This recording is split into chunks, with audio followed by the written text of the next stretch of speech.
Welcome to True Crime and Celebrity News. If live breaking news and court trials and following true crime your thing, please consider subscribing to my channel, and if you see what you like in my content, please consider giving the content a thumbs up.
My God, I can't get it together today. I just can't.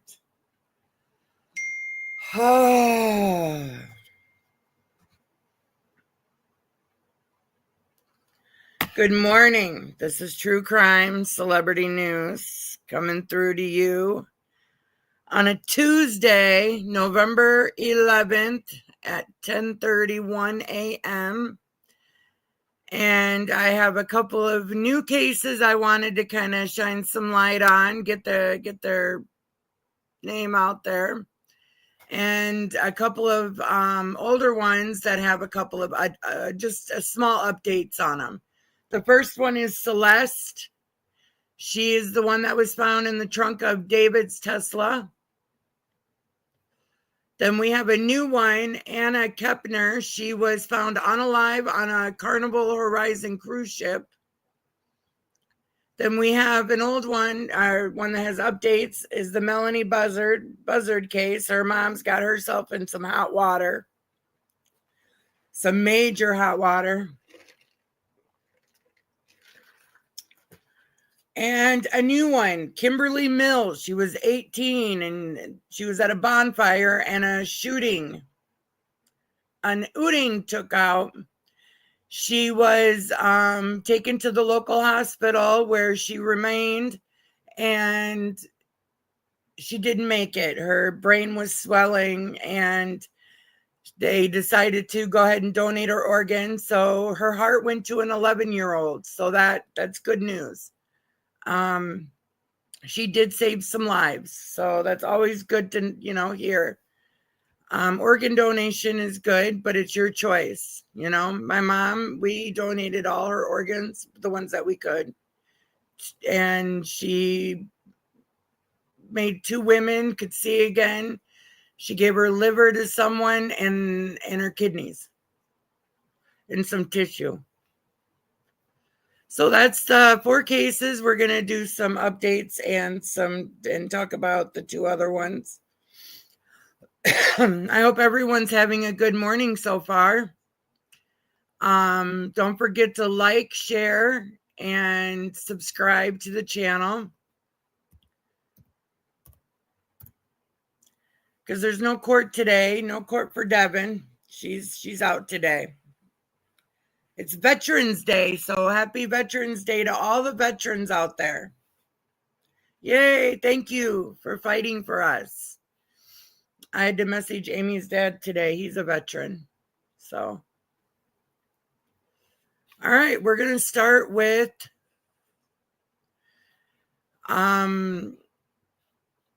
Hernandez. God, that story is so sad, right? So I'm hearing there's not going to be any justice for Celeste. Apparently no justice for Celeste. And that's just not right, because from what I hear from Stephen Fisher, the PI on the case that the landlord hired, said that they have video of the person that drove the Tesla to that parking spot where it was towed from. Some people think, I'm not going to throw names up, allegedly it was Neo, whoever Neo is, I think one of David's friends. Not sure. But I was listening to people talk this morning, and a lot of them were giving their opinions, and they just don't think that there's going to be any justice for her, which is so sad because she deserves it. For whatever happened to her, she didn't get into that car by herself. But there was an email. This is the update. There was an email that was given that was sent to somebody from David's manager. So let's show that email. It's new. It's there. People can read it if they want it. So it's not like I'm showing anything that shouldn't be shown. So I'm going to share my screen and we'll read that.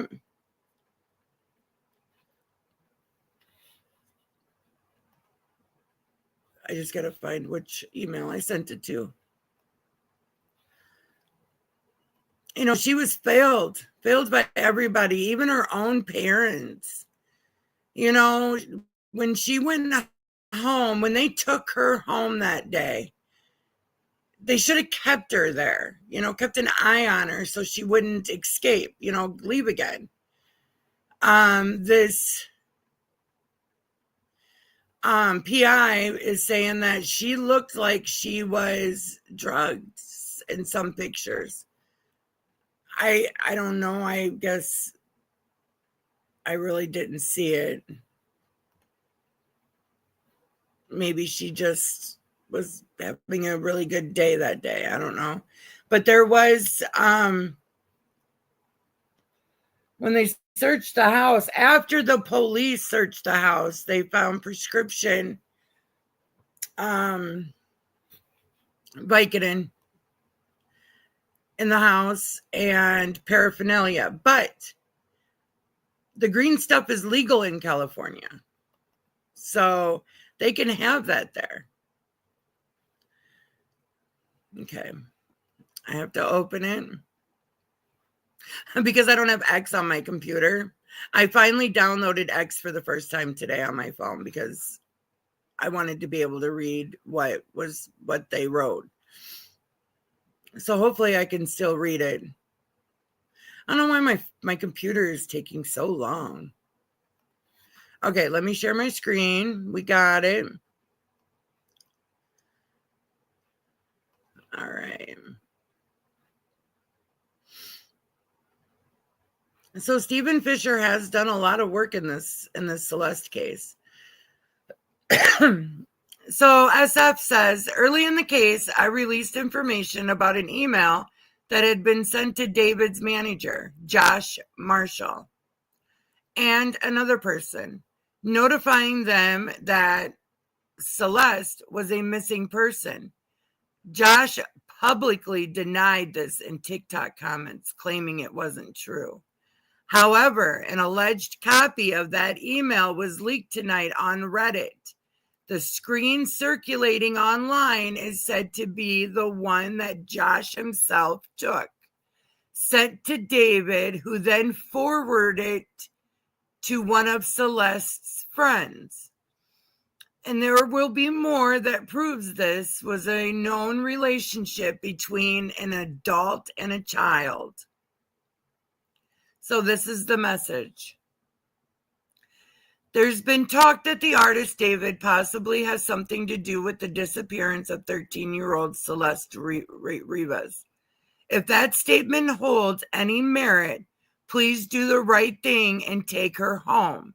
Her parents are very worried. Oh, I don't think her parents were worried. I think that she was running away at any given moment. I think she wasn't going to listen to them, but I still think that there should have been other things different other routes that should have been taken, maybe placed into child custody. I mean, she was a habitual runaway. I mean, I think that this could have all been avoided. I mean, David was way too old, and we can clearly see allegedly in those pictures that they were an item. I mean, there's pictures of them together, all that stuff. I mean, you just don't end up in the back of your alleged boyfriend car. And then no charges are going to be brought up against them. How is that possible? It's just not. Like something failed this girl. So there's some new videos. I got to watch which ones I'm clicking on because some are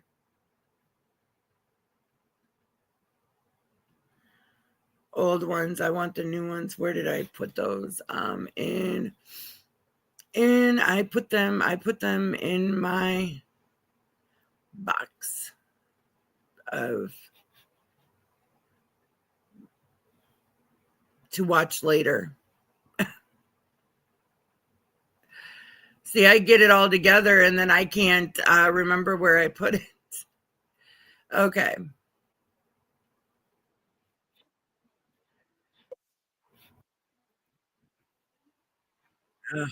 Not that one.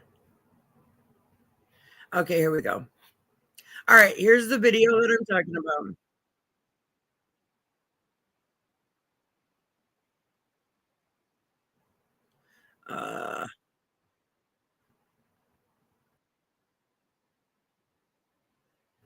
My gosh.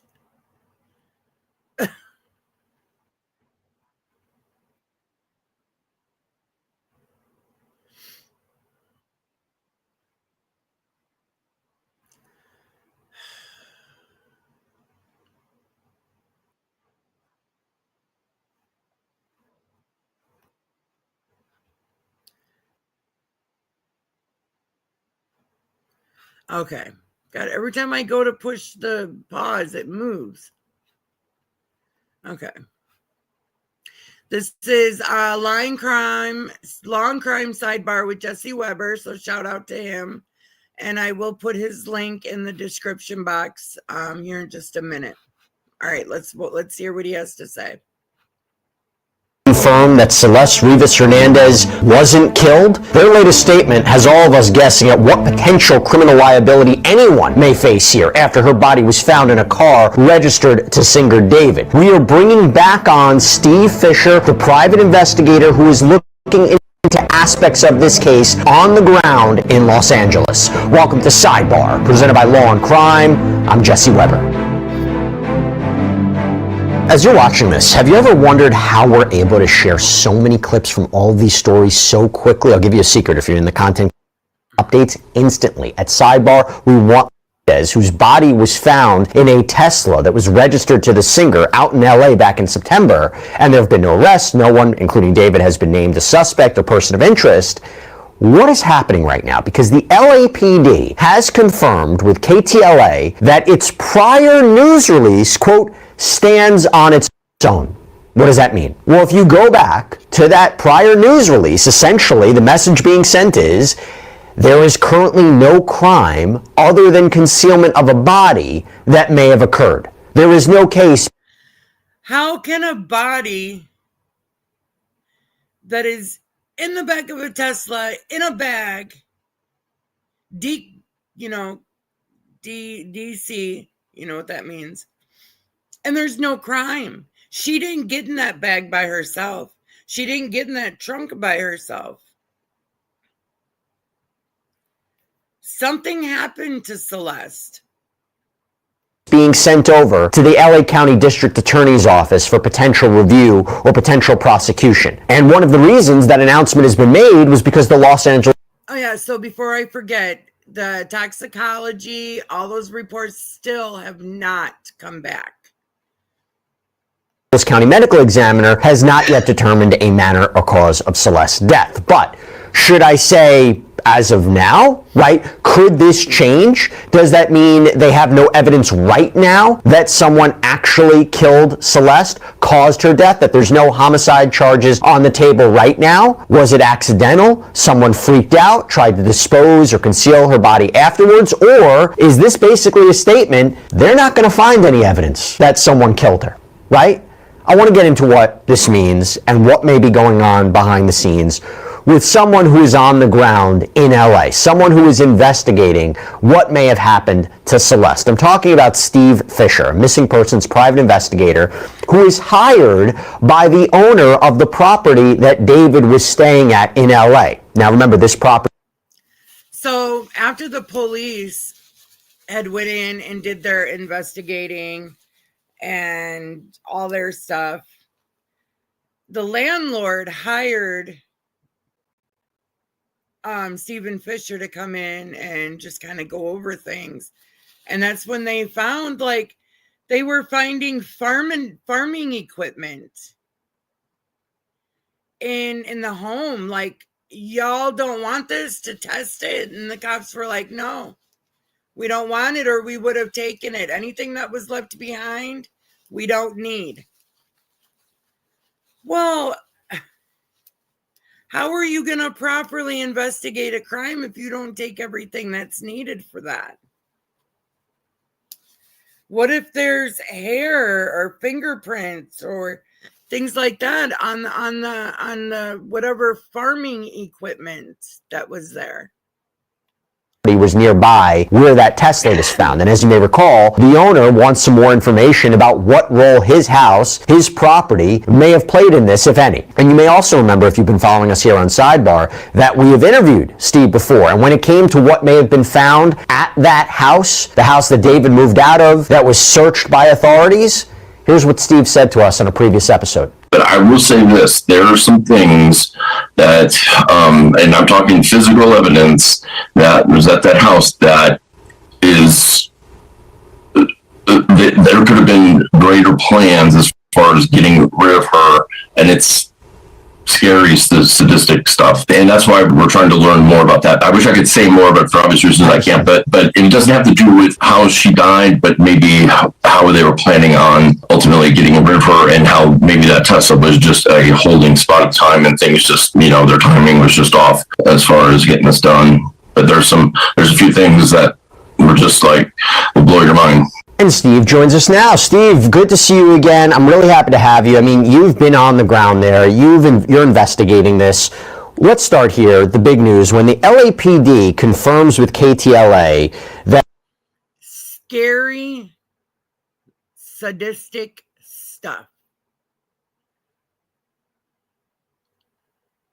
But it wasn't worth for the police department to take it? Come on, what happened to this case? What happened to this poor girl's justice? There's no way. its prior news release stands on its own, does that signify to you, hey, listen, we have no evidence that Celeste Rivas Hernandez was killed, that homicide charges are not warranted here, that that's our final conclusion? Or is that saying we don't have evidence at this point? So I think what it's saying is that they're still relying on what's going to come back from the medical examiner's office, since there's not a determination there, at least publicly. Now, are they in contact with the medical examiner? Absolutely. But listen, I don't think that's unintentional. They've been so tight-lipped. I think there has to be something to read into that. But again, I think the purpose of the initial release was to, get everybody possibly prepared that this isn't a homicide. And now they're saying we still don't have anything that shows that it is. But there's other, listen, a crime definitely occurred. And they even say that at least concealment of the body. But there's other crimes I hope they're investigating, such as the relationship. I understand it's a tough case to make because she's not around anymore, she can't testify, but it doesn't mean because it's hard it shouldn't be pursued. I'm going to talk about what potential charges could be here in a second, but just going back to this, they have to be in contact with the LA County Medical Examiner. Does that mean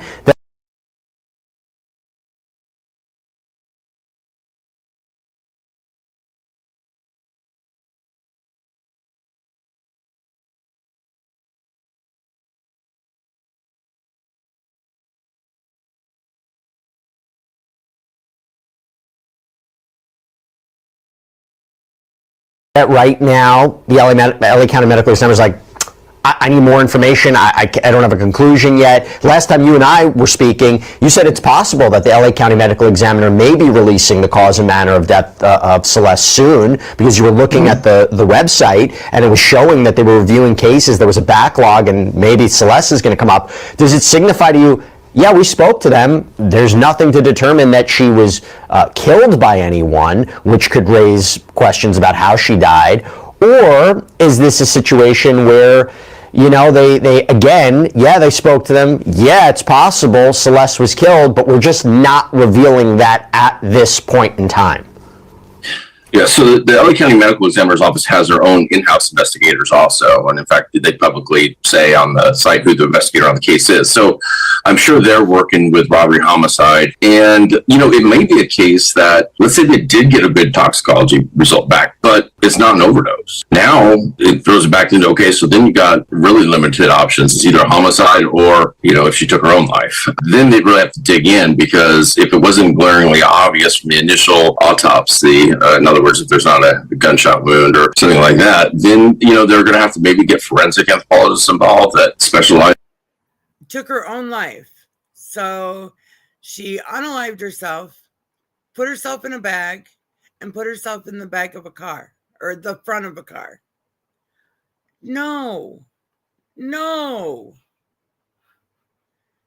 she did not. And trying to make these determinations on severely decomposed bodies, which can take a while.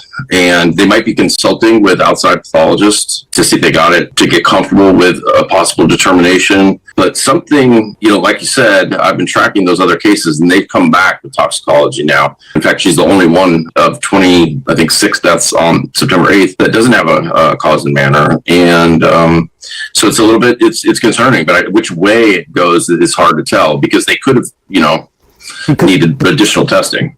Because you thought by this point we might have had a release. You thought by this point we might have more information.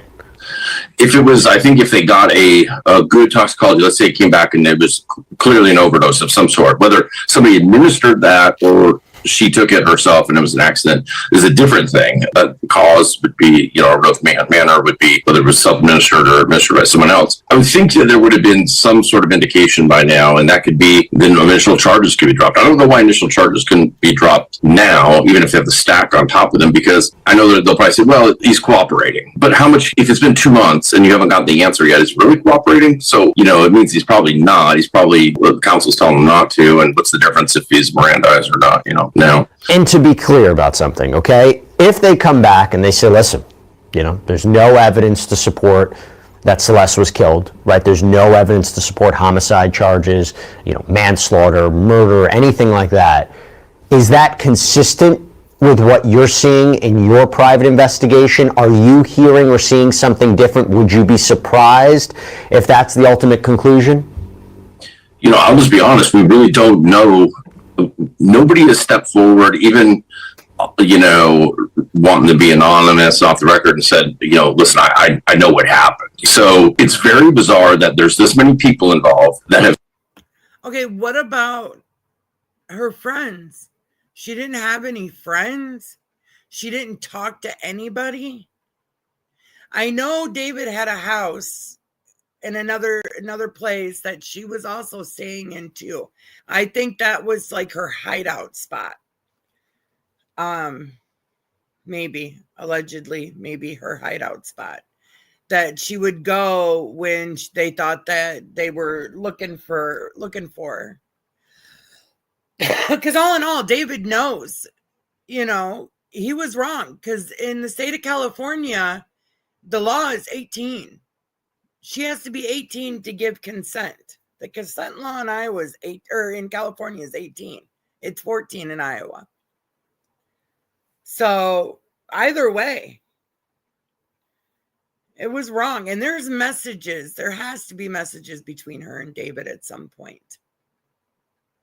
Stayed this quiet for this long, especially like when they're young, and it's like they're all lawyered up, to be honest with you. And I don't know if that's because maybe he's providing counsel to all of them, but there's no leaks coming out, and that's kind of bizarre with this many people involved, younger people that kind of want to save themselves, and they're blowing their careers up. So it seems like there's something that they're trying to protect, but I don't know what it is yet. And I just have to be clear once again, right? There's a lot of online speculation. There's a lot that we're looking into. We're looking at every report that's come out. To be clear, okay, David Anthony Burke has not been officially implicated in any crime, any wrongdoing. He's not been charged. He's not been named a suspect, not a person of interest. Obviously, his connection is through the car and these reports that he had some sort of relationship with Celeste, which I'll dive into a little bit more. But Steve, but there was also another girl that looked just like Celeste, and her name was also Celeste. So, I don't know about all that. I was looking into this, right? And unless I'm wrong, if someone just moved Celeste's body, possibly under California law, That may be just a misdemeanor. There's a law that says every person who, having knowledge of an accidental death, actively conceals or attempts to conceal that death shall be guilty of a misdemeanor, punishable by imprisonment in a county jail for not more than 1 year, or by a fine of not less than $1,000 nor more than $10,000, or by both that fine and imprisonment. And for purposes of this section, to actively conceal an accidental death means any of the following: to perform an overt act that conceals the body or directly impedes the ability of authorities or family members to discover the body, to directly destroy or suppress evidence of the actual physical body of the deceased, including but not limited to bodily fluids or tissues, to destroy or suppress the actual physical instrumentality of death, right, what caused the death. And I also saw that there was this health and safety code section under California law that says a person who willfully mutilates remains known to be human without authority of law is guilty of a felony. I'm just not sure if we've seen convictions on that for something like this, given this fact pattern. But the reason people are talking about this law now is because if we are coming to the conclusion that this really may be it, am I wrong? Is that really what, we might be looking at? Yeah, no, you're not wrong. And, I've brought this up for a while now, that you can willfully conceal and suppress evidence and destroy evidence to hide it from investigators and family and everybody else, and it's still a misdemeanor. And let's just be real about it. None of these people appear to, or an initial orbit, have a record. So they're not going to get up to a year in county jail. They're going to get probation if they're charged. So it's tremendous. Now, it shifts to a felony when you mutilate a body. Now, and of course, we've heard these reports since the beginning of her being dismembered. I do not believe that. I believe it was disinterculation, that's a natural process of the connective tissues degrading and the bones, falling apart. And I was thinking the same thing also. I don't think that anybody did anything to her body. I think just over time, things fell off. We're not going to stay together if we're sitting in a bag in the front of a car where our bodies are going to fail us, So I didn't think that anybody just, you know what I'm saying? I don't have any evidence that she was dismembered, so I don't think that's the case. Okay. But if it is, then that would go to a felony. That would be a totally different thing. But you suppress this evidence. You can hide her in a trunk from investigators and destroy evidence. And it's a misdemeanor in California. And to be clear, maybe that's what the additional testing is, to try to see what signs her body shows of being manipulated in some way or mutilated in some way. I hate to talk so cavalier about this, but From a legal point of view, this is the cold, hard facts. This is what investigations look like. Although I will tell you, if we're saying, okay, how did she die then? And I know that there's been a conversation, well, let's say for argument's sake, and this is purely speculation, if you're talking about drugs being involved, is the LAPD saying that this is not a drug-related death, or that someone wouldn't be responsible for it? Because you would think it is possible, we've seen it before, someone could be charged with an overdose. Someone could be charged with drug offenses, even in severe cases. If they provide drugs that result in an overdose, you could look at, let's say, involuntary manslaughter. Someone could be brought up on charges of distributing those drugs, providing those drugs, particularly to a minor, if they're not saying that at that point, right? I mean, that could be because there's no evidence of that, or maybe they're saying, the LAPD, we don't even want to mention drugs. We don't even want to mention drugs at this point. What do you think's going on there? Yeah, it could be. So, listen, this is a high-profile case, and let's look at other high-profile cases that's similar as Mac Miller, Matthew Perry. Both times people charged with providing him the drugs they overdosed on. So maybe there is a drug element to this investigation going on that we don't know about. Because when they confirmed, basically, they're standing on that statement a couple days ago. I know that I saw a headline saying, they've confirmed that it's not a murder, not homicide. That's not what they said. They said they're just standing on their previous statement. So it got some little spun out of control, I think, and that's going to happen when this goes on 2 months, right? But maybe there's a drug investigation. Maybe they're trying to figure out how those got to her, and it's going to be a Mac Miller or Matthew Perry type of situation where they are going to go after, whoever provided them. And without naming names, from your investigation into that house, can you say at this point whether drugs were ever found at that house or connected to that house? So I can tell you that there was prescription narcotic medication, opiate painkillers that were found, but they were prescribed. And so we don't know if they were ever used recreationally or not. There was some paraphernalia there, but listen, marijuana is legal in California. It's something that you can use for that. You can also use it for illicit drugs. We don't know what they were being used for. I've seen some pictures of Celeste where she doesn't look sober. I'll just be honest with you. She looks like she's definitely not sober. And I've talked to people in Lake Elsinore that said when she came back after that time that law enforcement brought her back, that she was quote unquote strung out. And so I don't know, and I hate to say that about a minor because I don't have proof of it. I'm just telling you what I've been told. But if that's indeed the case, then hopefully there's a drug element going.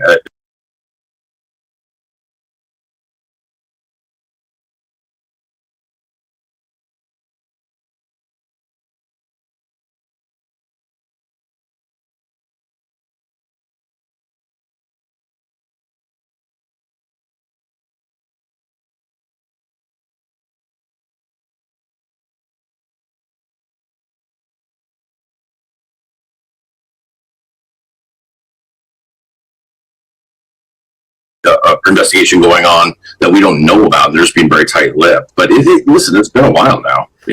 No, look, a lot of when they brought her home and they said that she looked strung out, she could have looked strung out because she had been up for days because he was doing they had went to Las Vegas for one of his shows. I mean, she could have just been up for days on her own because he was busy. He's busy. He's a musician. I mean, not saying he's not on nothing, but that's not saying she's on drugs.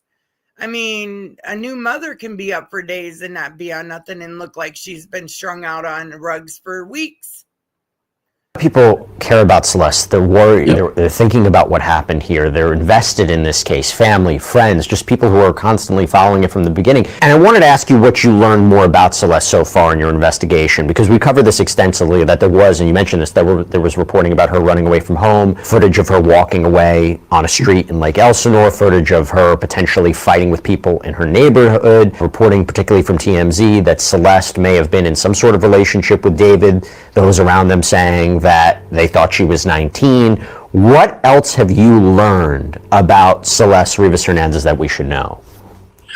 Well, I mean, listen, I'm 100% convinced personally that there was a relationship going on. I think, you don't have to have a tape of a sex act going on in order to prove that. But it also showed that, listen, she had a lot of freedom at a very young age. Now there's photos of her at a concert in Vegas when she was 13 years old, at a concert that he was. Yes, a lot of freedom at her young age. And look what it cost her. Her life. Because look where she is. She's not here anymore. Had her parents just buckled down and were parents and wasn't allowing her to speak. Have you guys ever seen those videos of her talking to the neighbors?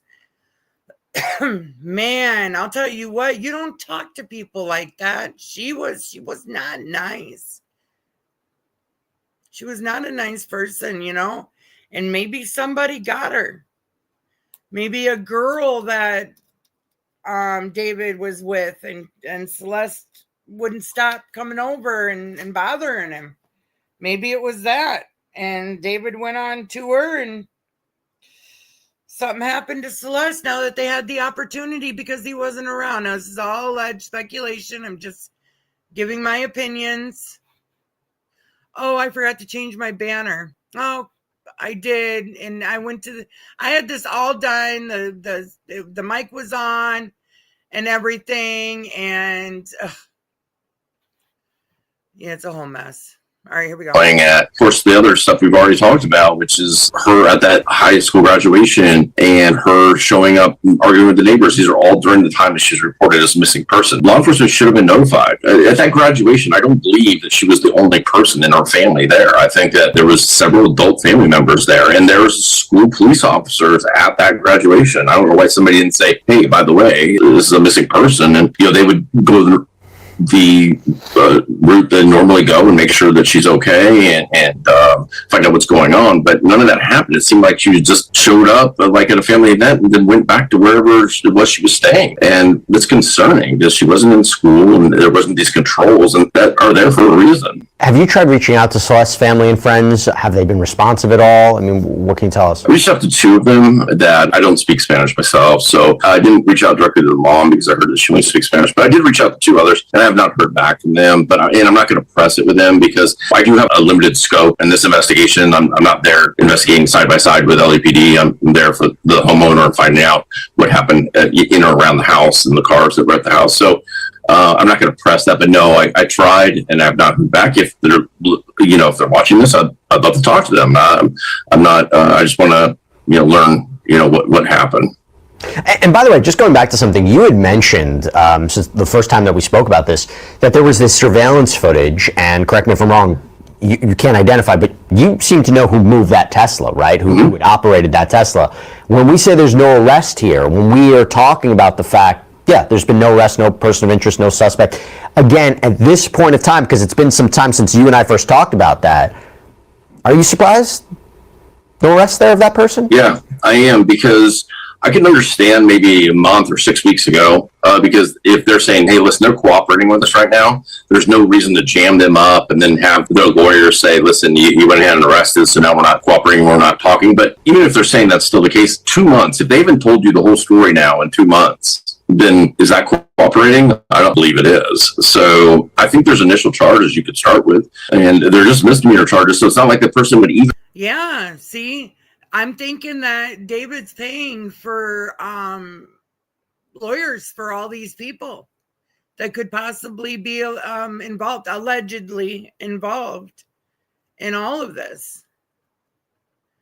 Like I said, this is just my opinions. Please do your own research. Do your own research on everything. I'm just speculating, giving my own opinion, just talking about it. I don't really know. I don't know. And the person, what's going on with bond in California right now, I mean, the person would probably get on their own recognizance, so. And now I'm not saying that would change the investigation analysis, but sometimes we've seen before in cases where somebody, when they are charged, they sometimes provide more information to law enforcement. Sometimes it can lead to a further search warrant where you can get more information. So when someone is charged even with a lower level offense, that could ultimately lead to something else. But by the way, have you spoken to LAPD? Have they given you any indication what's going on? I've spoken to them a couple of times to give them information, but they haven't offered anything back, which I didn't expect anyways. But it's only been to give them information. Are they concerned about your parallel investigation or not? We haven't even had that conversation, but if I had to guess, I would say they don't like it for sure. There's never a situation where they particularly like somebody I'm very much information based. I don't believe in this totally tight to the vest type of investigation. I think that pressure really brings people forward and stuff. And that's why I think something like an arrest, because if you're a person that gets arrested for moving that vehicle, for participating in the concealment of a body, and you feel like now you're the only one that's been arrested, and you feel like you're taking the hit for this when you only did one part of it, you're probably going to talk. You're to investigate and say, okay, this person also did this, and I think it's a way to bring answers out. I don't think that they love that I'm involved, but it's just, I am, and that's the way it is right now. Before I let you go, Steve, one final point. Have you spoken to anyone in David's camp? Do you know where he is at this point? No, I know that early on, it seemed like he was in California because when he transferred that property in Texas, it had the notary seal was a California notary. So it appeared that when he signed those documents, he had come back to California, at least for a while. I have no idea if he's still here or where he is. And I've spoken to some people that are like one step removed from the initial players, but I haven't talked to any of the main people I would like to. And by the way, your client, the owner of this property, how are they feeling at this point? I mean, they want answers. I mean, I can see how it would be disturbing to decide if you want to live in that house right now or not while this is going on. Did somebody lose their life in there or not lose their life in there, especially a 14-year-old at the time? So, they want answers and they want to know what's going on. And especially since he wasn't even the person that signed the lease and this is all, news to him. It was David's manager, right, who was on the lease. But have they tried to, rent out the property again, or sell the property? I know that they were doing some repairs on it, and I don't know if it's on the realm. I haven't even asked. He's never brought anything up about the financial part of it. It's just been wanting to know more from like a healthy, like spiritual type of thing, like what may or may not have happened there. Steve Fisher, always appreciate you taking the time to talk to us about what's going on here. Again, a lot of questions, but thank you so much. All right. Well, that was all the updates on the Celeste. Don't know if they were new for you, but they were new for me. Okay, so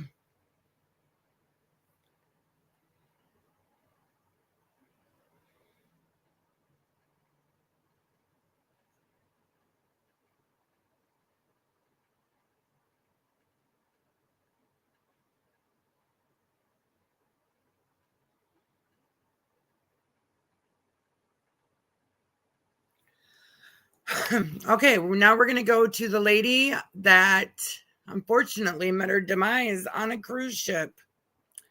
God, could you imagine? Oh.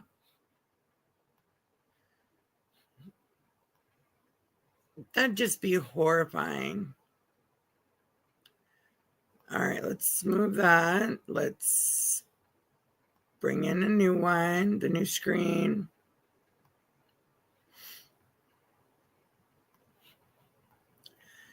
So this one says, Anna Kepner, 18, was found unalive on the Carnival Horizon cruise ship from Miami to the Caribbean on Saturday, November 8th. According to ABC News, the teen's family confirmed her unaliving. Details surrounding her unaliving may not have been released.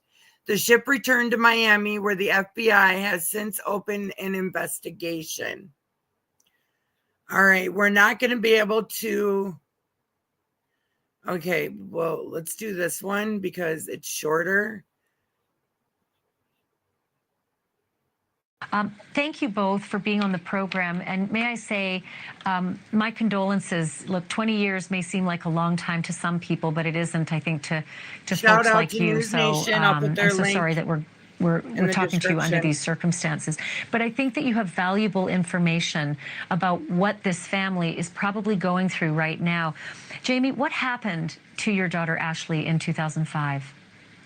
It's actually still a mystery for us as well. And it's been 20 years, if that's any kind of indicator about how information comes forth from both the cruise lines and from the FBI.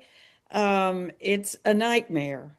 And, I wish I had better news to say to this grieving family, but with Ashlee, what we know is she got on that ship with her boyfriend and some of his friends who were all partiers except for Ashlee. Oh, well, that already sounds wrong. Boyfriend and his friends. She's not a partier, but they are. And, I've gone through the whole, am I just being a naive mom? Thinking, that Ashlee wouldn't party with them, but all of her friends and her brother, all three of her brothers assured me, Ashlee? No. But he smuggled, the boyfriend, liquid methadone onto the ship in a bottle of Dayquil that he had emptied out and filled with liquid methadone. We do know that Ashlee had been battling a cold for the few days before she got on the cruise ship. And what we don't know is if she thought that was really Dayquil and took some, or if because she... Oh, that makes sense. Makes perfect sense. And they'll find that out when they do an autopsy. She was upset that everybody wanted to go party and she wanted to go to bed so they could get up the next morning and go into port in Mexico. Somebody might have slipped something to her to try to get her to, be quiet and go to sleep and leave them alone so they could party. And the horrible fact is, because of the circumstances on a cruise ship, I don't know if we'll ever know. And that's hard to live with. Thank you both for being on the program. And may I say, my condolences. Look, 20 years may seem like a long time to some people, but it isn't, I think, to folks like you. So I'm so sorry that we're talking to you under these circumstances. But I think that you have valuable information about what this family is probably going through right now. Jamie, what happened to your daughter Ashlee in 2005? It's actually still a mystery for us as well. And it's been 20 years, if that's any kind of indicator about how information comes forth from both the cruise lines and from the FBI. Well, that's the wrong case. Hold on. The heck?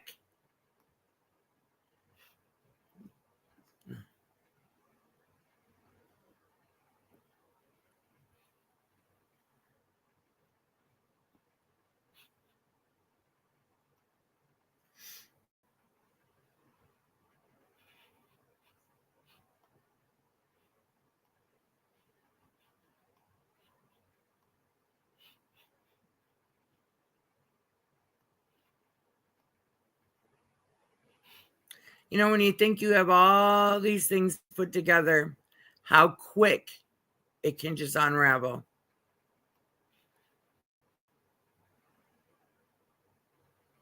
There's going to be an ad.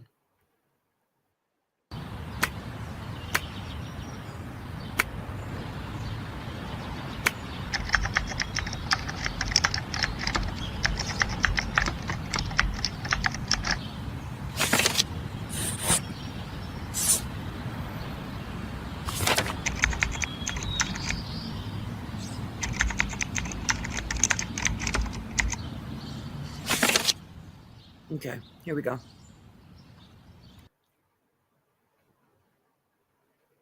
We're turning now to the FBI investigation after an 18-year-old died aboard a Carnival cruise ship.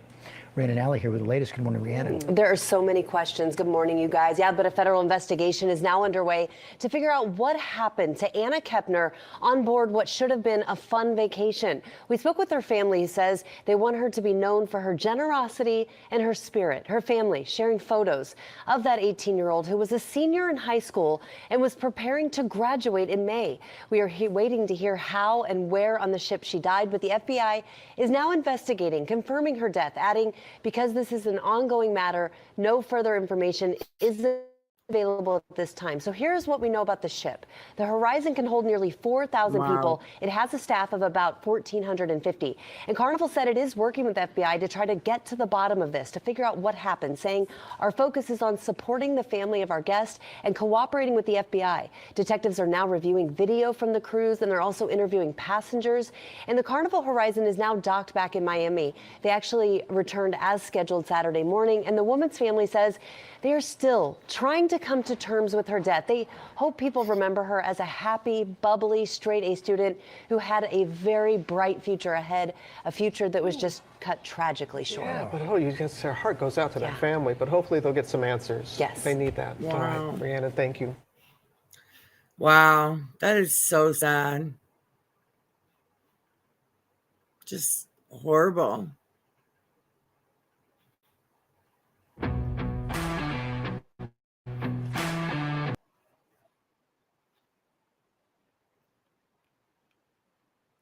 So what do you guys think happened on this cruise ship?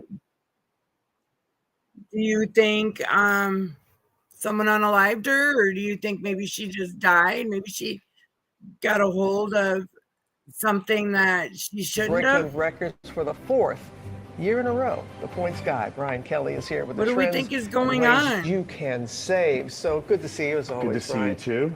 Year Just sad.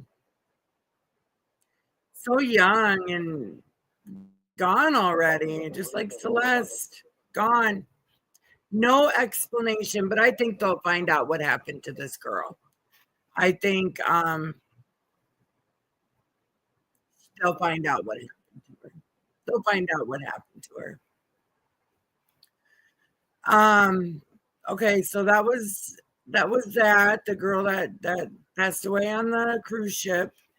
Now we're gonna go to Ashlee Buzzard. Oh my God, this is just messed up all around. So we know Ashlee took Melanie on a trip to Nebraska. She went through Utah, all those lower states to get to Nebraska. They're not saying, they're giving out no information. Nope. But I just wanted to get her story out there just to let people know that this happened, and be careful when you're on that cruise ship. Be careful, because you don't know who's on these ships. You don't know what you're being served. You don't know. You just don't. You don't know. You don't know what other people's intentions are in situations like this. You just don't. But I don't know if that first one was that girl, but they're saying 2005. So that ain't heard. This just happened Saturday. So I don't know how I picked up that one or where I picked it up from.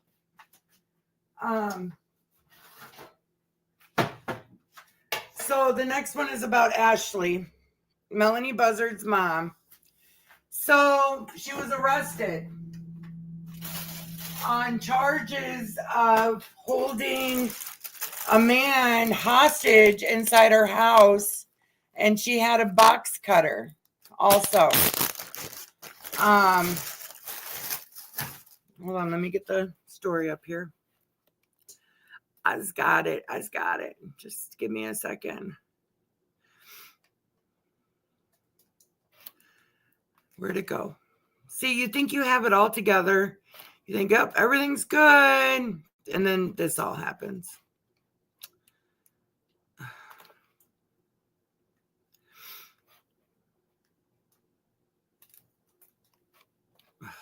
Scoot that over.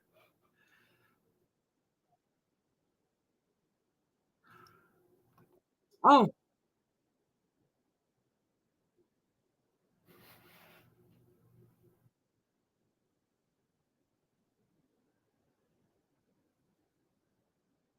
There's the video that I wanted to watch. There it is.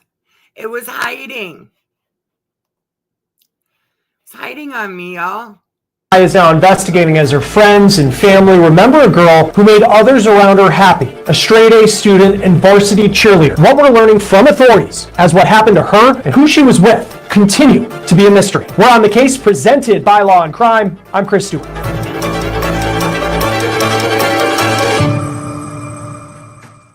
Hey guys, before we get into this episode of On the Case, I need to talk about our partner and sponsor, the app Upside. It's a free app that gets you cash back when you buy daily essentials like gas and groceries. It is free to use. It's also easy to use. I use it a lot when I pump gas or go to 7-Eleven or Taco.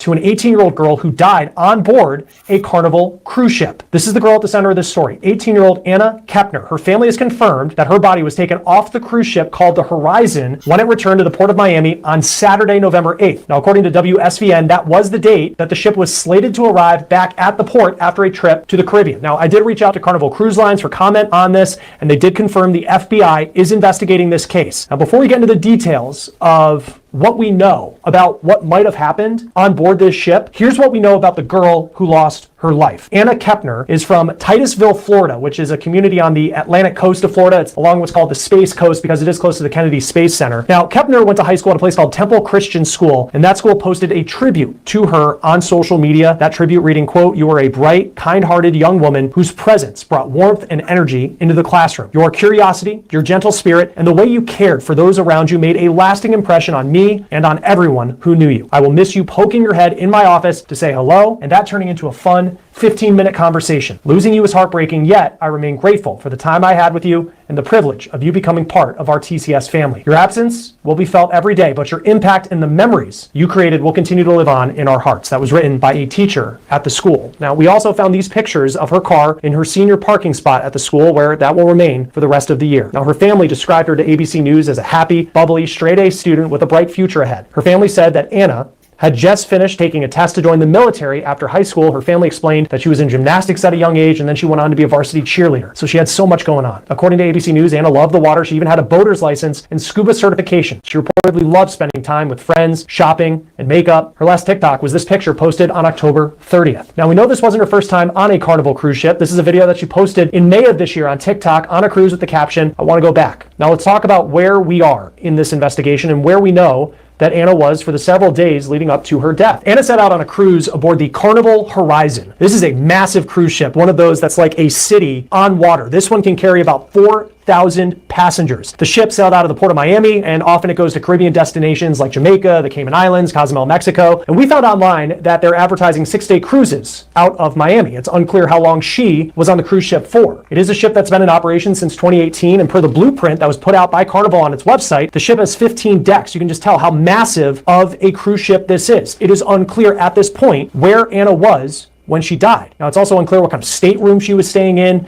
and another big mystery to this is we have not been told yet whether she was traveling with anyone or who that person might be on this cruise. Now, we do know that her body was taken off of the Horizon when it returned to the port of Miami. There's video that's been posted by WSVN showing that online, but we yet to have details on how she might have died, when she was found dead, where she was when she was found dead on the ship. I reached out to Carnival Cruise Lines for a statement. Here's what they told me. It is, at this point, all that they are saying, quote, "The death of a guest traveling on the Carnival Horizon voyage that returned to Port Miami on Saturday morning, November 8th, is being investigated by the FBI. Since this is an ongoing matter under the jurisdiction of law enforcement, it is up to the FBI's Miami Public Affairs Office to provide further details. Our focus is on supporting the family of our guest." Now, the FBI has yet to release a statement on this investigation, at least at the time of this recording. They have not said whether they believe foul play is involved in Anna's death. Join us now to talk more about this case and where things stand right now is cruise ship lawyer Michael Winkleman. Thank you for being with us on Law and Crime, because we don't see often a lot of cases like this on cruise ships. Of course, there's a ton of speculation right now. At the time we're recording this, the FBI hasn't released a statement. We know they're investigating. What does it tell you? We don't know if foul play is involved in this, but what does it tell you that the FBI is investigating? Well, Chris, not much really. I mean, in any situation where you have a crime or an overboard or a death involving a U.S. citizen, the FBI is going to be involved, whether there's foul play or not. So the fact that the FBI is involved is not really surprising. They have jurisdiction over this type of a situation. So yeah, doesn't really point me in one direction or the other. But even in that case, like for example, we do sadly see those overboard cases. I guess the way that, not even the sheriff's office for Miami, not I know that might have been in international waters. I mean, the FBI pretty much handles this as if it is the law enforcement agency for these types of events, whether it's an accidental situation or if it's something like foul play. For sure, 100%. So yeah, anytime a U.S. citizen or resident has an issue, a major issue on a cruise ship, the FBI is involved, but there's also going to be involved from local law enforcement, state law enforcement. So at this point, so early in the investigation, they really don't have anything. And the FBI is not going to release nothing. We know that.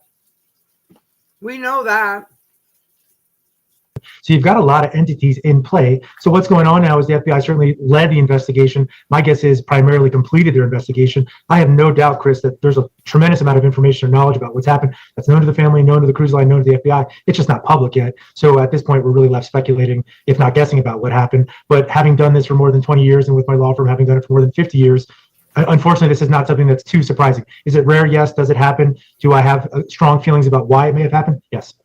Yeah, when you look at a cruise ship, because this particular one, the Horizon, and these like Carnival cruise ships, I mean, they're cities on water. I mean, this one had, I think, 15 decks, can carry roughly 4,000 passengers. If they're investigating, trying to figure out where this 18-year-old girl was, and we don't know aboard the ship where her body was found. None of those, certainly if you Google it, there's speculation all over the place, but in terms of the FBI and what we know, that hasn't been put out yet at the time of this recording. How does an agency, with the resources of this ship, I imagine there's a lot of security cameras, what can they go through to try and figure out what happened? Well, I mean, there's something interesting about it because the cruise ship was obviously the first people to know about this, the first enforcement body, which is unusual because they're not independent. The cruise ship security staff, they work for the company. They are there to protect the company.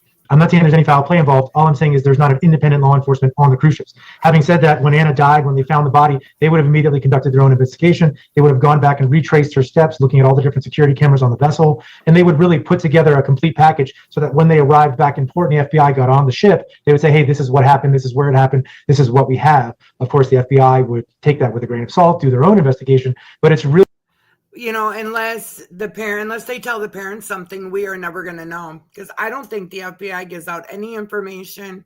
And if they're the ones investigating it, unless the parents come out and say what happened to her, I don't think we'll ever know. Because the cruise line, they surely ain't going to say anything because they don't want to be held responsible or look bad. I mean, it could have been food poisoning, all we know. the cruise line that is able to tee it up in whatever fashion they see fit. Again, I'm not saying or blaming or making any allegations. I'm just saying the fact that Carnival, this is their ship. You can't get on that ship. The FBI can't get on that ship unless they let them on the ship. They've got a heck of a lot of power in terms of how the investigation unfolds. Seems like too, you know, and again, I'm just going to keep reiterating, we don't know what happened and we don't know if this is foul play or not. It's also interesting that it doesn't seem that there's been any information put out yet as to like who she was with on this trip. On board. But what type of information? Because clearly if you buy a ticket to do a 6-day cruise on a Carnival cruise line, the ship, the surveillance on the ship, like they have a pretty good idea of where you are. What type of information? Because I think for an investigator, they're trying to figure out, okay, was she with anybody on the night that she passed away, accidental death or not, that they would have a lot of information on the people who might be around her. What type of information maybe we don't know about or would expect that these cruise lines can have on a 6-day voyage? I would think people would be alarmed if they knew how much data that they had related to cruise ship passengers at any given time. So when something bad like this happens, the security immediately gets involved. They're going to literally retrace the steps of Anna and what happened with her. They're going to look at who she was cruising with. They're going to look at every purchase that she made, whether there was any alcohol that she was able to get a hand of. They, of course, would have searched her cabin. Frankly, I'd be surprised if she wasn't traveling with her family. She was 18, so she could travel alone, but my guess would be maybe she went with girlfriends. But look, I think, Chris, what's important is, well, number one, we don't know anything about exactly what happened, so all we can do is speculate. Out of respect for the family, I don't want to speculate as it relates to Anna's particular case, but what I can tell you is based on my doing this for more than 20 years, what I think are the most likely factors that would be in play. I will say a lot of cases like this are suicides. Again, no evidence that Anna committed suicide, but a lot of times when people die on cruise ships, it's suicide. Of course, the other huge one would be a lot of older folks travel on cruise ships, so they might just have medical emergencies. Really has nothing to do with this case. And then the last one would be, and this I think is almost invariable when you're talking about a case like Anna's, and that's the overservice and overconsumption of alcohol. When that comes into play, that's when bad things happen. People go on cruise ships, they think they're in this magic insulated bubble of safety, but you hit the nail on the head before, Chris, when you said this is a giant floating city, 15 decks, thousands of people, thousands of crew members. A lot of bad things happen on cruise ships, and that's just the reality of it. But when people leave their common sense to the port, that's a bad recipe for disaster. And generally speaking on this as well, because I do think we've seen the cases of, you know, sadly children at times have fallen overboard in some of these cases. I feel like when you hear of like death stories, it's often a situation like that. Maybe it's an elderly person who passes away on board the ship from an illness, whatever it may be. I mean, how common, I'm not saying it happened here, but how common is foul play on these ships? Because I think of people, you know, you've given so much information to be on the ship, it feels like it would be the last place that's... Oh, I feel that it would be very common. I mean, people taking advantage of drunk, intoxicated girls. Oh, yeah. What about that one case of the one girl that's still missing off of a cruise ship? They say she's still alive out there somewhere. Someone would commit... They got video. I know they got video of this girl. Some sort of foul play on board a cruise ship. Well, look, generally speaking, Chris, I think cruises are exceptionally safe, great family vacation. I think they're a wonderful thing. Having said that, I do think the word is out that cruise ships are actually a place where bad people can get away with bad things. Why? Because there is no independent law enforcement there. So when bad things happen, criminals know there's more of a likelihood, in my opinion, that stuff like that will get swept under the rug. Perfect example is like rapes and sexual assaults, which I always say are a hidden epidemic on cruise ships. When someone reports that on a cruise ship, the victim, in my experience and in my opinion, those cruise ship security guards are doing everything they can to try to convince the victim to not report it. So that to me is an example of things being swept under the rug all the time on cruise ships. So people think they're safe. They are generally, but a lot of bad things can happen, and people shouldn't leave their common sense of support. And I reached out to Carnival. We got the statement that everybody else has to this point, pretty much just telling us to go talk to the FBI, but admitting that the FBI is the one leading the investigation, which I know you're saying is pretty standard in these cases. And then just saying that there was a passenger who passed away. What does the cooperation look like between Carnival? Because yeah, I mean, to an extent, I mean, Carnival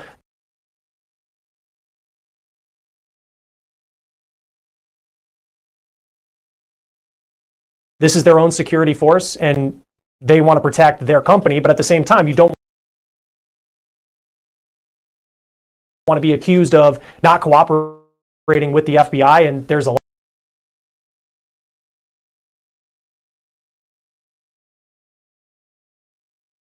lot of government cooperation that allows Carnival to operate out of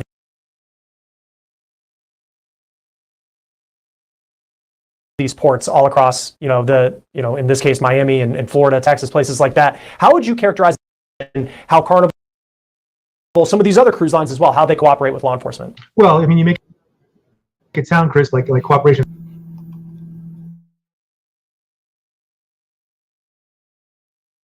Come on. It keeps shutting down because I got too many tabs open. I'll get rid of them. It's optional. It's really not. If the FBI is involved and the FBI is dealing with them and they ask for something, if FBI says jump, cruise line says how high. So to me, cooperation is not optional. In my experience, they do cooperate with it. I think to the extent there's an opportunity for them to protect themselves, it's even a step before that, before the FBI ever boards a ship. Again, no evidence of that, talking about generalities. But yeah, I think it really is unique because if a crime happens in a house in New York City, NYPD, it's busting down the doors, they're on site instantaneously. And they're an independent law force versus a cruise ship. FBI just can't hop on a cruise ship. They have to wait for it to get back to port. They have to wait to get access from the cruise line. They have to go through Port Authority. So there's really a sort of a unique sort of like safeguard or barricade, if you will, around cruise ships that really give them an advantage. I deal with that all the time in civil cases, negligence cases, where I don't have access to be able to go and inspect the scene without them letting me on, knowing I'm coming on, et cetera. There's definitely a significant information imbalance. And when it comes to, way ahead of ourselves here probably, but when it comes to like civil lawsuits, and I know you work with that a lot in your line of work, when someone passes away on a cruise ship, how vulnerable is Carnival as a company to being sued for something that happened on board the ship, foul play or not, accidental or not, leading to that person's death? Great question. And to be clear, I don't do anything in a criminal nature. I don't do criminal defense work, and it's only, a state body or federal body that can prosecute cases. Everything I do is negligence cases, civil cases. All we do as a firm is when people get hurt on cruise ships, we sue the cruise lines. The cases like this are rare, but they do happen.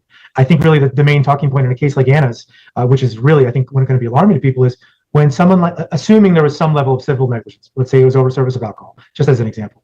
If there was a negligence case to be brought against the cruise line, you would fall under the Death on the High Seas Act. What the Death on the High Seas Act is this nasty federal law that was passed in 1920. So it's been around for more than 100 years. And it would basically limit the damages in Anna's case to her funeral expenses.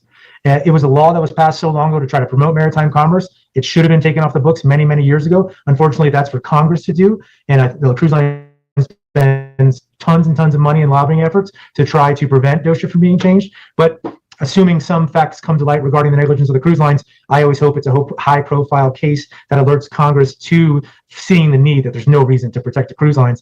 And what I would say is give them a get-out-of-jail-free card with the Death on the High Seas Act. That's really interesting. I'd never heard of that before, because I think in some cases, if someone was served at a bar on land, overserved, a lot of times those bars could be really on the hook for some very strong lawsuits. Just the fact that the bar is on a boat, that completely changed. Just funeral expenses? Yeah. So using your hypothetical, someone goes to the bar, they're served 24 Long Island iced teas, blast out of their mind. They turn around, they slip and fall in a puddle of water, hit their head, bleed out and die. If it's on the high seas, falls under the Death on the High Seas Act, dramatically limits the damages to funeral expenses.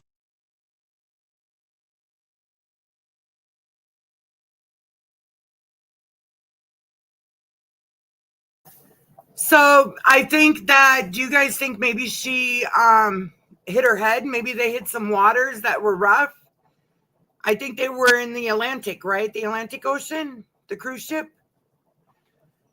But I know the Pacific Ocean, it can get rough, huh, babe? When you go from the ship from Island to island, it's real. The waves are rough, huh? Yeah, he's shaking his head. Yes, he's got a mouthful of spaghetti. Okay, we'll keep going.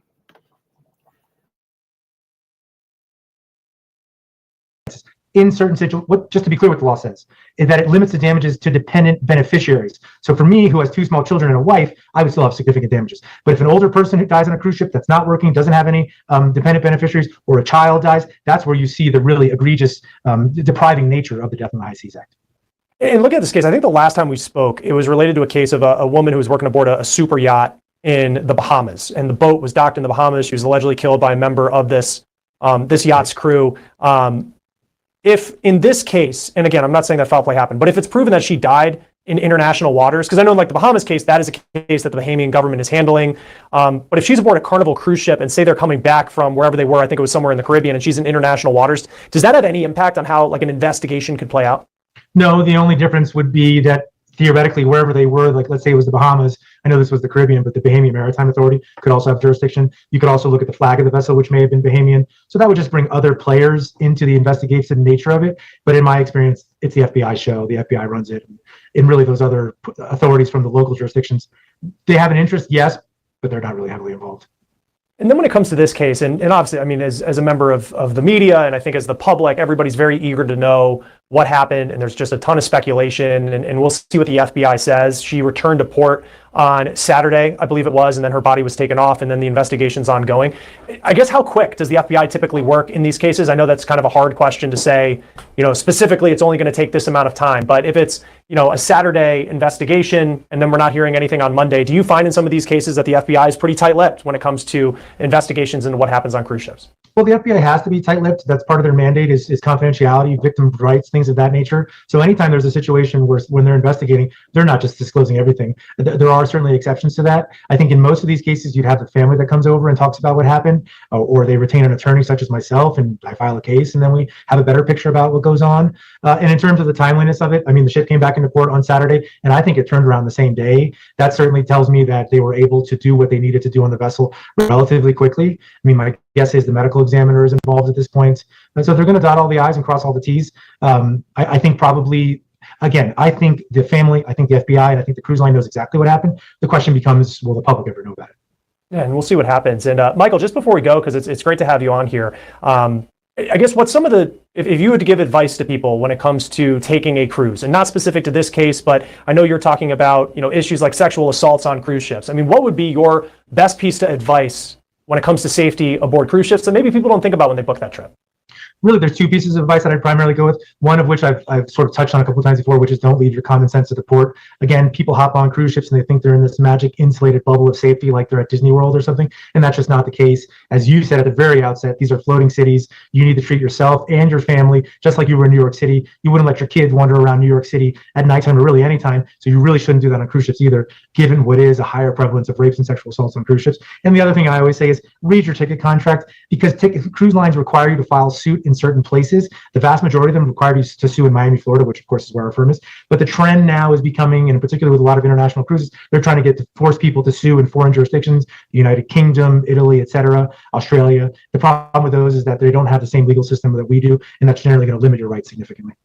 Really good points to remember when booking a trip as we continue to follow this story, and we'll see how it plays out, obviously very early on in the investigation. Michael Winkleman, cruise ship lawyer, thank you, sir, for taking the time to be with us on Law and Crime. We appreciate it. Chris, nice to see you. If anything new develops, reach out and we'll get back on here. Will do. That will do it for On the Case, presented by Law and Crime. Subscribe to us on YouTube and Spotify. I'm Chris.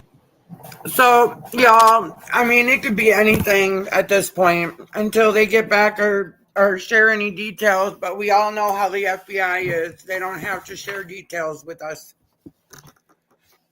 So,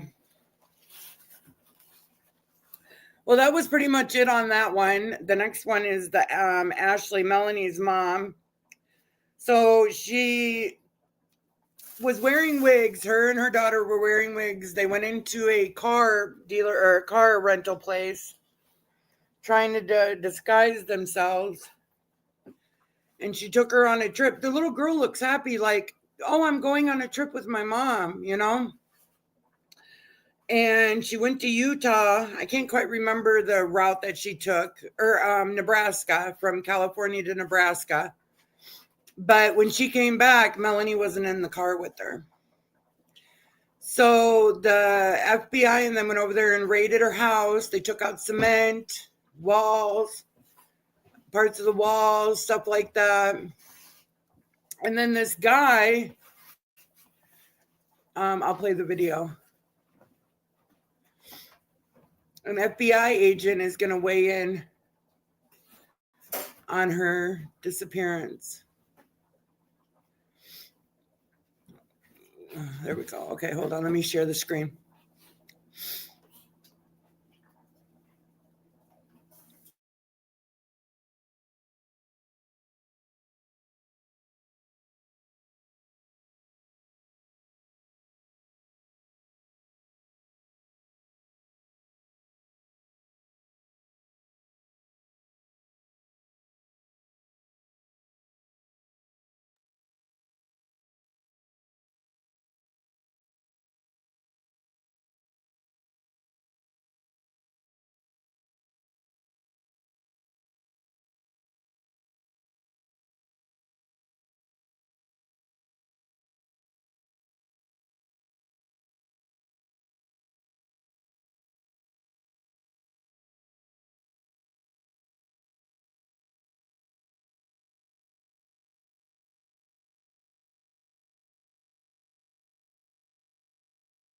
We begin tonight with new developments in the case of missing 9-year-old Melodee Buzzard from Vandenberg Village.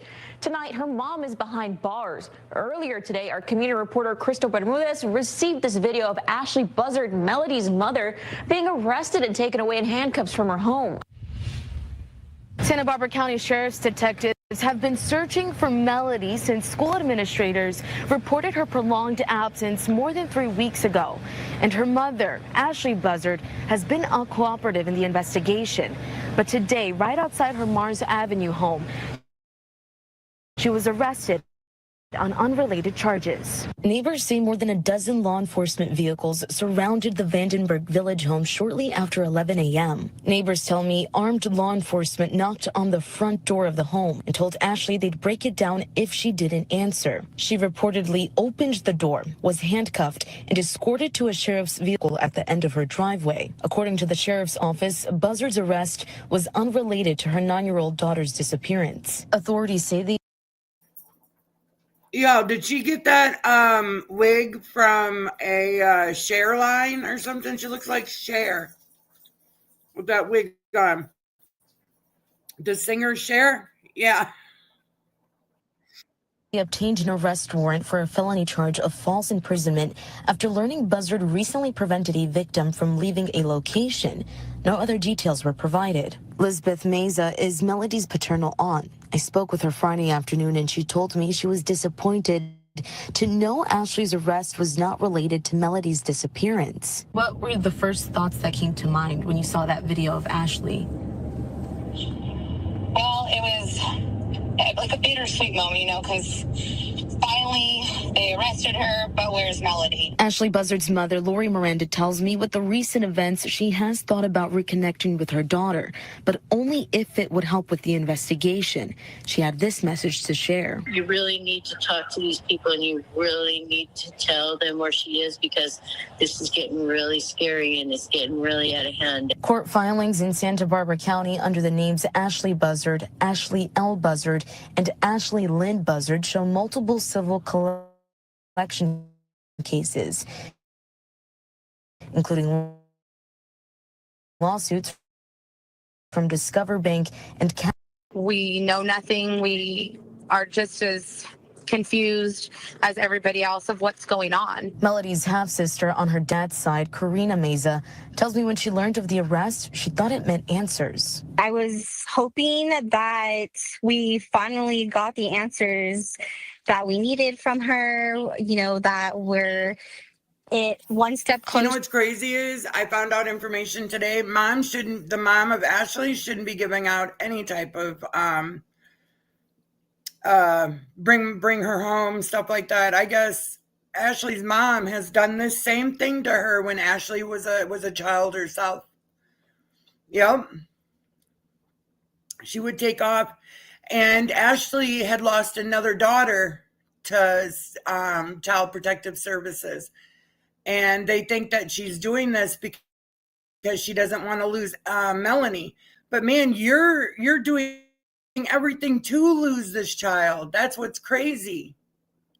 What are you doing to keep her? All you had to do is just show life. She was alive when you guys left to go to Nebraska. To getting back Melodee. The family's message remains direct to anyone who may know where Melodee is. Just return her so she can get the help and care that she also needs at this point. I'm sure it's a completely traumatic experience for her. The last confirmed sighting of 9-year-old Ashlee Buzzard was on October 9th on surveillance video where she's seen along the Colorado-Utah border. Investigators say Ashlee and Melodee went on a 3-day road trip to Nebraska, but Ashlee returned from that trip alone. Anyone with information about Melodee and her whereabouts is urged to contact the Santa Barbara County Sheriff's Office. In Vandenberg Village, Crystal Bermudez, KSBY News. Crystal also talked today with Santa Barbara County Sheriff Public Information Officer Raquel Sick about today's arrest. Sheriff's detectives did arrest Ashlee Buzzard today for a charge that, as you said, is unrelated to the ongoing search for Melodee Buzzard. I do want to emphasize that Melodee Buzzard does remain missing.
Y'all, I thought it said 3 minutes, so I was like, oh, I have enough time to get up and go to use the restroom. No, it was 3 seconds.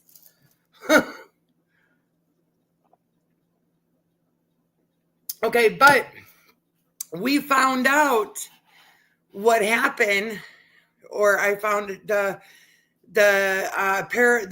guy that she held hostage. I found his thing on Facebook.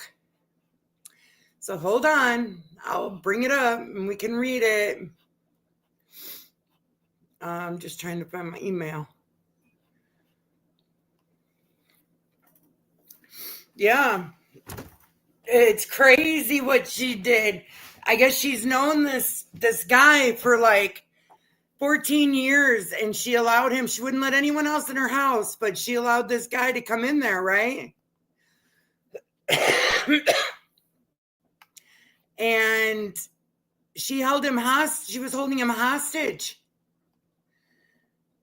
So that's wild. All right, I'm going to have to bring up, oh, there's my email.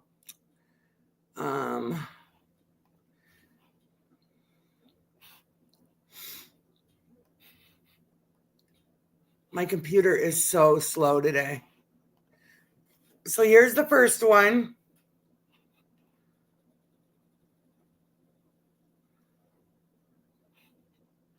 Oh, that must be the last one. Hold on. So we need to read the first one first. Okay, that's not the right one. Okay. Share the screen.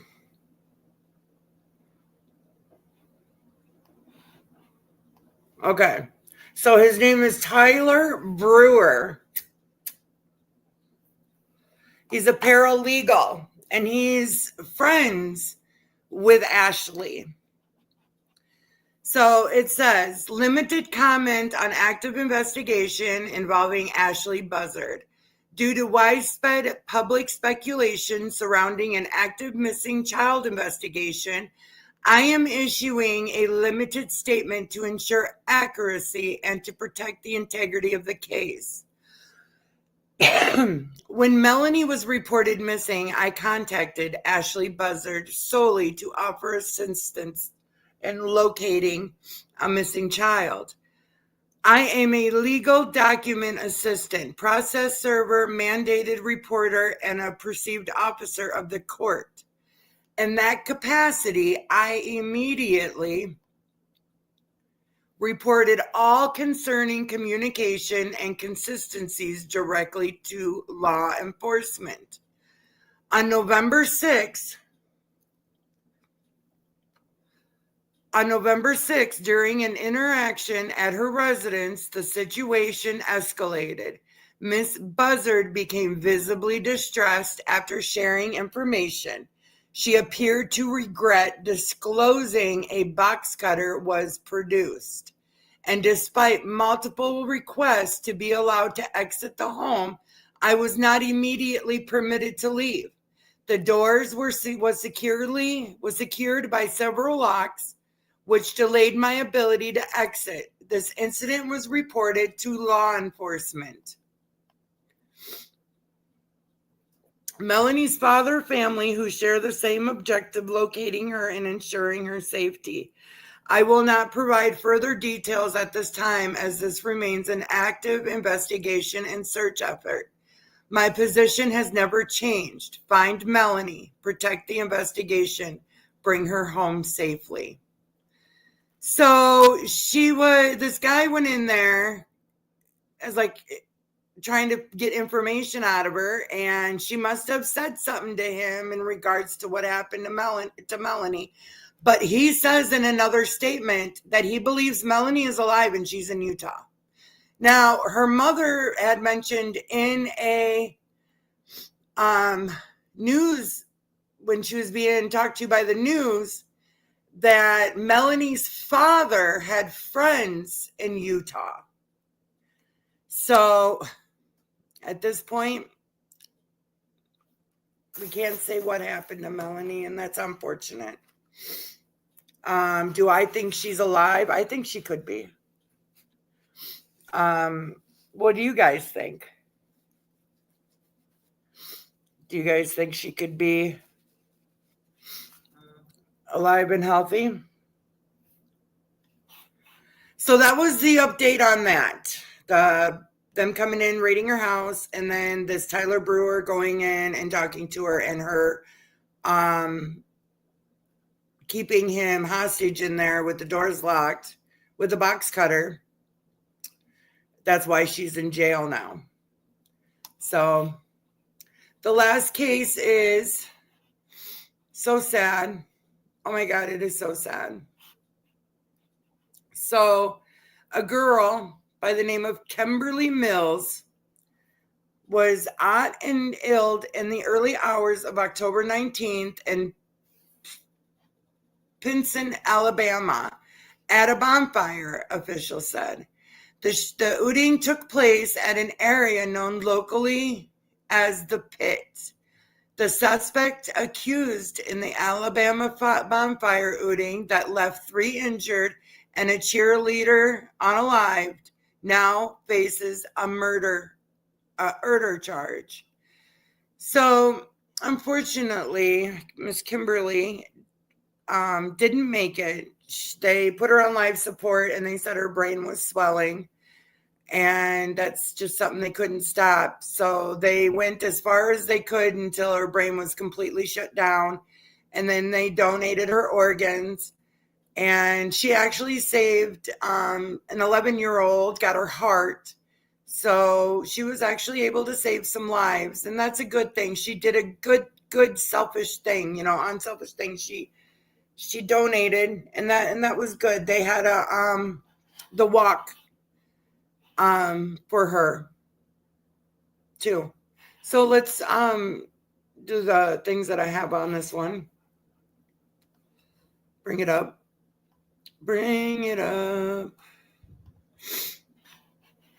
because I just shut everything down about 5 minutes ago. My computer was just moving so slow. Okay. So Kimberly Mills.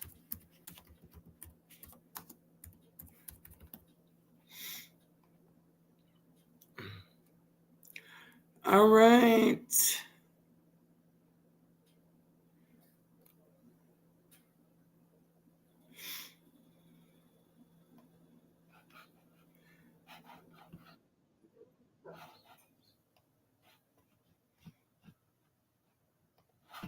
I got to share the screen.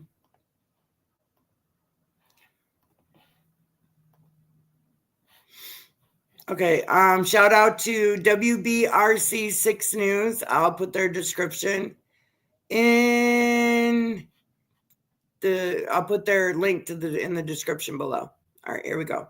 And breaking news, a heartbreaking story out of Blount County. A teenager only given days to live after she was shot during a party this weekend in Jefferson County. It is just awful news. 18-year-old Kimber Mills' family telling us right now they are, quote, waiting on her body to do what it needs to do. Her sister says Mills will be an organ donor. Mills is one of 4 people shot at that party. A man is in jail tonight, charged in that shooting. Your reporter Bria Chapman joins us now live. Bria, you're hearing about how this community is coming together for Mills, and you talked to another boy shot that night. Yes, that is right, Morgan. So I spoke to 21-year-old Silas McKay, who tells me he was shot 10 times. And he says all he was trying to do was to protect the other young ladies at the party from the suspect, 27-year-old Stephen Whitehead. Now, McKay says he believes he was the intended target, but sadly, 18-year-old Kimber Mills got caught in the crossfire. I look at her like a little sister to me, and I tried everything I could.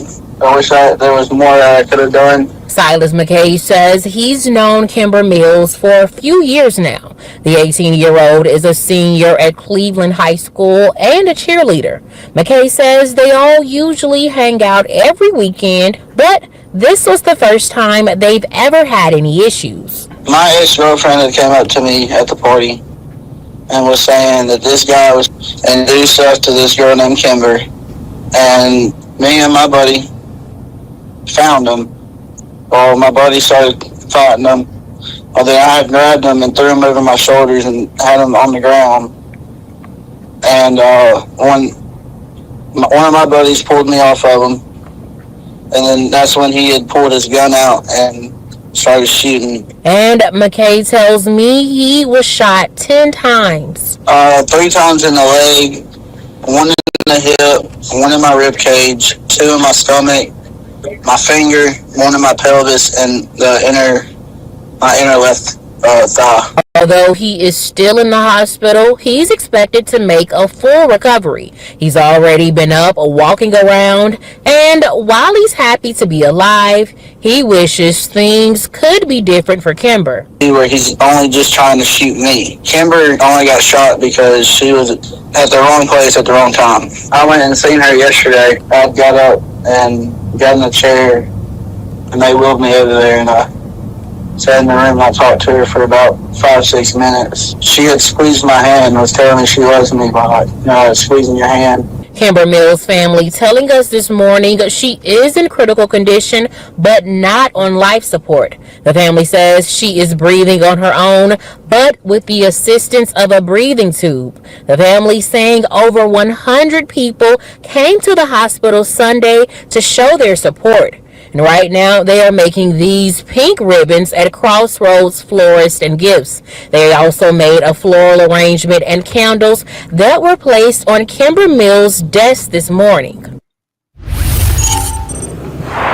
Yeah, McKay is expected to be released from the hospital on Friday, and tonight the community will gather here at Cleveland High School to show their support for Kimber's family. And the family sharing this statement with us, saying, quote, "She is beyond loved, and we are so thankful for everyone who has showed up to support her." And we see a lot of students here with pink on, showing their support for Kimber. And if you'd like to come out, you have time. The vigil will begin here tonight at 6 o'clock. Your reporter live tonight in Cleveland. I'm Bria Chapman, WBRC 6 News on your side.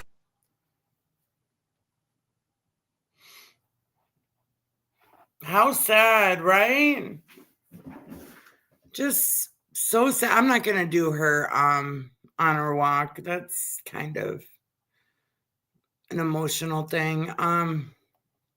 This is her giving others a second chance at life. 18-year-old Kimber Mills has died, passing away this afternoon after being shot at a party in Jefferson County over the weekend. But even in death, she's giving others a chance at life through the gift of organ donation. Your reporter James Giles is live tonight after talking with people from Legacy of Hope, a nonprofit that helps with organ donation. And James, what impact could Kimber Mills have on others? Well, Steve, Brittany Kimber Mills is unfortunately gone now, but they do tell me that her passing could actually give 8 folks a second chance at life through organ donation. We do nice things for people every day, right? We hold the door, we say please and thank you. This is an extension of that. At just 18 years old, Kimber Mills was known for her kindness, and even in death, that kindness lives on. Mills passing away Tuesday afternoon at UAB Hospital. But her story doesn't end there. Instead, it begins again in the hearts, lungs, and lives of others. They did do some tests this morning on her heart and lungs. They may have a donor for both. That's Mills' sister, Ashlee, speaking to a crowd at a prayer vigil Monday night, sharing that her sister would soon give the ultimate gift. Just a day later, hospital staff lined the halls for what's called an honor walk, a quiet tribute as Mills was wheeled into surgery for organ donation. News crews not allowed in the hospital for the moment, but witnesses recount the emotional goodbye. It was just a lot of tears and hugs and goodbyes, and to me, it was God's will. She won't get to walk across the stage at her high school graduation, go to college, get married, or even have children. But through organ donation, she'll help others live out milestones she never got to see. Nationally, there's about 100,000 people waiting for an organ donation, but in our state, we have 1,200 people approximately waiting. And so what I think about is that each of those numbers is somebody's mother, sister, father, brother, somebody's loved one who needs that transplant. Each number represents a story, a family, a life that could be saved by someone like Kimber. And for her family, there's comfort in knowing her light hasn't gone out. It's just been passed on. And seeing donor families really become... Oh, God, isn't that sad? That's why I can't do the honor walk. I would sit here and cry. I am very emotional. Just sad. So I hope that, she gets the justice that she deserves, and the person that did the actual, unaliving of Miss Kimber is brought to justice. She did not deserve this. I mean, they said they've done it every weekend and never a problem. But that one person wants to bring weapons and think they're big and tough, and then here we are. Someone's lost their life. It's just sad. So sad. But, she got to save some lives too. Let's finish out the rest of this. Friends of the recipient and their family, and travel to watch the recipient play softball when it's a child, and invite recipients to be part of a wedding for the donor family. So those kinds of lifelong relationships are really impactful. And guys, we're told it only takes about a minute to even register to be an organ donor. All you have to do is go to the Legacy of Hope website, which will link in the WBRC News app in this story, or the next time you're renewing your driver's license, when the clerk asks you if you'd like to be an organ donor, just say yes. Your reporter in downtown Birmingham, James Giles, WBRC 6 News on your...